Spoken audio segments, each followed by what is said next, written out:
Ladies and gentlemen, boys and girls, children of all ages, welcome to Robert's Porch. I'm your host, Robert. All right, NASCAR Cup Series 2025 playoff preview and predictions. All right, so we have 16 drivers who are in the playoffs. I know there has been a lot of talk lately here about playoffs and whatnot. And at the end, I will tell you my brilliant idea how to fix this. It literally takes all the Winston Cup that everybody absolutely loves for some fucking reason. It takes the Winston Cup, the chase, the playoffs, adds it all together, makes it kind of a hybrid of all of them, which I think would be a good idea here in 2025. Hopefully the quote legacy fan, which I technically am a legacy fan, but I don't agree with what some of the legacy people talk about. So, but here we go. Playoffs. The number 16 seed, Alex Bowman, 6 top 5s, 14 top 10s. The number 15 seed, 1 win, Austin Dillon, 1 top 5, 5 top 10s. Now, a lot of folks say you shouldn't have one in your in. Why not? Well, who did he beat out? Who is the lowest seed that would have been in the playoffs if we had the, quote, top 16 like some people have said? Ty Gibbs.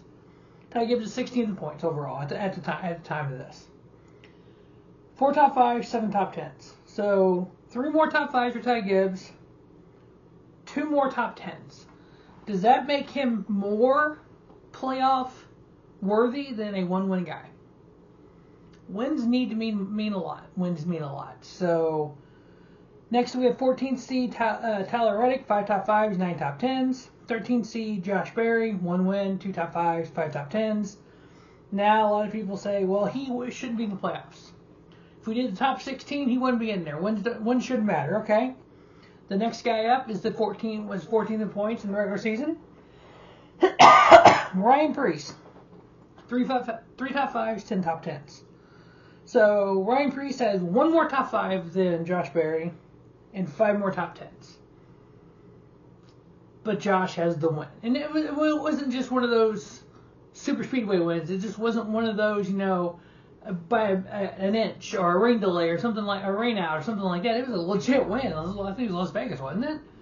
So, again, the win and you're in. Do better. 12 seed Joey Logano, 1 win, 3 top 5s, 7 top 10s. The 11th seed Ross Chastain, 1 win, 3 top 5s, 5 top 10s. Austin Cindric, 1 win, 2 top 5s, 5 top 10s. A lot of people will talk about him. He was 15th in overall points. So if you think, okay, if we have a playoff, it has to be the top 16 in points only. Well, he would be in. So you can't really argue him. The number 9 seed, Bubba Wallace, 1 win, 4 top 5s, 10 top 10s. I think he was 11th in overall points. So you really can't argue him. Chase Briscoe, 1 win, 10 top 5s, 12 top 10s. Chase Elliott, 1 win, 7 top 5s, 13 top 10s. Now here's the biggest argument of all. Shane Van Gisbergen, 4 wins, 4 top 5s, 5 top 10s. So 4 wins would be better is less worthy than a playoff position than a guy with 4 top 5s and 13 top 10s. That's Chris Buescher, he was 10th in points. 4 wins. By the way, Christopher Bell doesn't have 4 wins. Who else doesn't have 4 wins? Kyle Larson doesn't have 4 wins. So the only guy with 4 wins is Shane and Denny Hamlin. So Kyle Larson, 3 wins. William Byron, 2 wins. Ryan Blaney, 2 wins. Seabell, 3 wins. SVG's got 4 of them bad boys. I know, there's people, well, it's a road course. Okay. Brad Klosowski doesn't have any road course wins. Does his wins count? Are they more worthy? Jeff Gordon had 9 road course wins or whatever he ended up for his career. Are those less than an oval win? Does a win at Talladega mean less than a win at Darlington or a win at Kansas? Are we weighing wins now based on the track type? So does a short track win weigh more than a Las Vegas win? Where do we draw the line here on what wins mean what? A win is a win, period. 4 wins for Shane Van Gisbergen in 2025. Done. Doesn't matter if it's road course or not. Seabell, 3 wins, 9 top 5s, 14 top 10s. Ryan Blaney, 2 wins, 10 top 5s, 14 top 10s. Denny Hamlin, 4 wins, 11 top 5s, 13 top 10s. William Byron, 2 wins, 9 top 5s, 13 top 10s. Kyle Larson, 3 wins, 11 top 5s, and 16 top 10s. Now, I created a proprietary, can't talk today, a way of ranking these drivers using 14 different categories. My own formula, proprietary. Anyway, can't talk today. Anyway, made my own formula how to do this. 14 categories. Wins, top 2 finishes, podium finishes, which is top 3, top 5s, top 10s, top 20s, average finishing position, average starting position, laps led, DNFs. What else was on there? Oh, lead lap finishes. So 14 different total categories. Made my own system how to incorporate the stats of those 14 and rank all the drivers. Your points leader, William Byron, was not number 1. So, that's quite interesting. If we want to look at all stats, I know this brings up the argument of the Winston Cup, the right champion was crowned every year. No, the best statistical driver wasn't crowned every year. We just crowned the champion based on the most points, one stat. Not all the stats. Wins didn't matter, top 5s didn't matter, top 10s didn't matter. And I know I love Mark Martin. He well, if wins didn't matter, why were we racing so hard for wins? I don't know. Drivers got out of the car multiple times, so we had a good points day. We didn't need to try and hurt the car. I mean, yeah, there was guys trying for wins. Yes, yeah, but there wasn't always that. And you got to think though. From 1949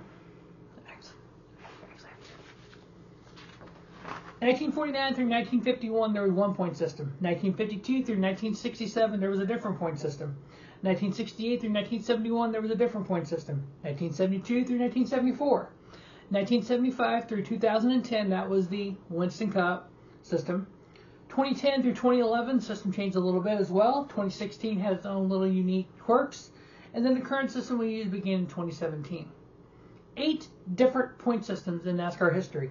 3 of them had the big chunk of it. 4 years, 3 or 4 years on a couple of them.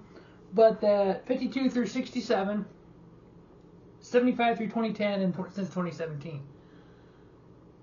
So, based on what everyone says, the only time there was true champion crowned was from 75 through 2010. The champions prior to that weren't true champions, so please don't tell Richard Petty that because he had 6 in that era. Please don't tell Lee Petty that he had 3. Herb Thomas had 3 as well. So yeah, a lot of Hall of Famers in that area. I guess they weren't true champions because they wasn't under the Winston Cup format. I know, and here's the thing. I've been a fan of the sport since 1986. I watched a big old chunk there of the Winston Cup format. At that time, best format we had. The only format we had. When 2004, when they came up with the chase for the championship, well, those are different. I don't know about this. It's different. Okay. Well, there is a chunk of, it's just the Jimmy Johnson era. I had, for different reasons, stepped back from the sport. Basically, the entire decade of Jimmy Johnson, I was not as hardcore to the sport like I was and like I am. I had stepped away. Casual. I'm talking like, look up who won, look up the points, and be done. That's literally all I did. So, I say that to say this. When they came up with stage racing, I was against it. 100%. Hey, this is the stupidest thing they ever came up with. What's that first stage at Daytona? I went, lap 70, we're racing like it's the last lap. This is kind of cool. So, I say that to say this. Things change. The sport has migrated forward. Playoffs are here. Do I think they're going to get rid of them? No. Do I think they can modify them? Yes. All right, for you, non-playoff guys. Top 10 in points right now. William Byron, followed by Ryan Blaney, 55 behind. By the way, 61 points is the most you can get in one race. Kyle Larson third, more than a race behind. Chase Elliott fourth, more than a race behind. Fifth place, Christopher Bell, 80 points out, more than a race. Sixth place, Denny Hamlin, 85 points out. Tyler Reddick, seventh place, 133 points out. That's 2 races. Chase Briscoe, 144 points out. That's over 2 races. Alex Bowman, 9th, 177 points out, more than 2 races. Chris Buescher in 10th, 208 points out. That's more than 3 races. So, with almost a race lead, so when we leave Darlington, William Byron could have basically more than a race lead in points. How is that even? Okay, he's more likely going to clinch a week early. So we talk about how close the sport is now, but if that were to happen, we had no playoffs. I know everybody loves to do that. 2 of the 4 years we had 0 battle for the championship come down the last 10 races. I don't think that's a good thing. Going to the last race with 4, that's a good idea. All right, let me talk about who I'm going to see how I think who's going to get eliminated each round, and then I'll tell you that great playoff format that I have. All right, Darlington, Gateway, Bristol, which I'll be at Gateway, Friday, Saturday, Sunday. First 4 out, I have Austin Dillon, Alex Bowman, Josh Berry, Shane Van Gisbergen. New Hampshire, Kansas, Roval. The 4 I have out after that round of 8, is Ross Chastain. The round of 12, Ross Chastain, Austin Cindric, Bubba Wallace, Chase Briscoe. And then the round of 8 elimination, I have Chase Elliott, Joey Logano, Tyler Reddick, Christopher Bell. My championship 4, Phoenix, Denny Hamlin, William Byron, Kyle Larson, and Ryan Blaney. I came up with this based on average points from the 2 races last year, Darlington, the race this year, Gateway, the points from last year, Bristol, the average from the 3 races from last year and this year, New Hampshire, the points from last year, Kansas, the average, the Roval, points from last year, Vegas, the average, Talladega, Martinsville, the average points at the 3 Phoenix races, the 2 last year, the 1 this year. My champion would be Denny Hamlin. Now that also goes along with my top 25 or 25 bold predictions. Denny Hamlin is champion, but I also had him retiring, so I probably won't get that. But fun times have happened. All right, this great playoff format. Here's my thoughts. First place, we still have the stages. We change the stages to each stage is a third of the race. That way a stage is more than a field run. So you have to pit each stage. You win a stage, you get 50 points. You finish 10th in the stage, you get 1 point. So 5 points per position. If you win the stage, playoff points, you get 5. You get 3 for second and 1 for third. So the top 3 get playoff points each stage. The final stage, for the victory, we cross the finish line, we have a winner. They get 200 points. Each position behind that gets 5 points negative, 5 points minus. So 200, 195, 190, 185, 180, on down. I think it's 40th we get like 50 points, I think, if I remember right. Playoff points. The winner gets 20. Second place gets 5. Third place gets 1. Now you're rewarding the top 3. You are making that win for playoff points worth way more. You have those points, so you have 200 through 50 as your point differential between first and 40th. That's 150 points. Back in the Winston Cup, we had 175 to the winner. I think 40th got like 37 or something like that. It was like 5 points and then 4 points and then 3 points. I don't remember exactly which was which now. It's been so long. I'm going to say the top 7 was separated by 5. 7 through 12th was separated by 4. 13 through 43rd was separated by 3 or something like that. You keep the Xfinity fastest lap, 5 points. You go back to giving 5 points for to lead a lap, 5 points for leading the most laps. You get 1 bonus point, 1 playoff point for winning the leading the most laps. You run your 26 races. Top 15 in points automatically in the playoffs. winning in is still there, but so top 15 in points make the playoffs no matter what. Anyone else who won a race also makes the playoffs. So that first round can have between 15 and 20 drivers in it. Now, you run 3 races. Top 12 move on. So that first round is fluid. Again, 15 to whatever, however how many winners you have below 15 in points. But only 12 move on. So that first round is kind of that wild card round. You can have several, you can have 15, whatever it is. You move on. Now, here's the big part. You do not win and move on. It's all based on top 12 in points at that point. So you run your regular season. You have your top 15 in points, plus other winners. You seed them with playoff points. You run 3 races. Top 12 move on. No win and move on. No reset. Your 12 drivers, you add points. You run 3 races. Then the top 8 move on. No resets. No win and move on. You run 3 races. Top 4 move on. Again, no win and move on. Now, you get to Phoenix this year, Homestead next year. You take those 4 drivers. You do a reset. All your playoff points. Boom, boom, boom, boom. Those 4 drivers. Now, you run Phoenix the same way you run the other 35 races. You get stage points. You get lap lead points. You get Xfinity passes lap points. You get all that still. But you had that reset. So now, is it possible for somebody to have, let's see, 200 points, 50-50s, 300 points is the max, 311 points is the max you can earn.